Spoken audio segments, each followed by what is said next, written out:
Ah, yung policy of unwarranted extrapolation.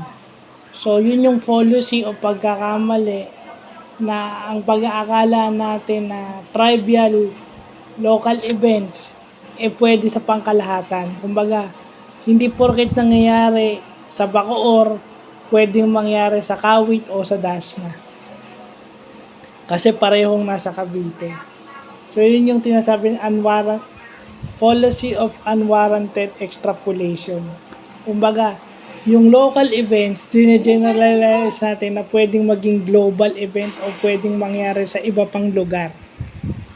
So, yun yung misang pagkakamali natin, yung mga biases natin.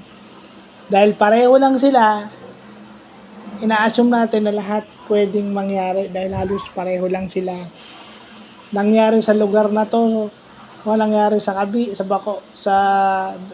Bacoor, pwede mangyari sa Kawit o sa Dasma. Parang ganun yung analogy. So yun, dapat alam natin yung mga biases na yan. Kasi, kaya nga merong, sa business kasi, merong business environment. Kaya, kung pwede sa lugar na to, yung nangyayari sa lugar na to locally, hindi pwede mangyari sa ibang lugar.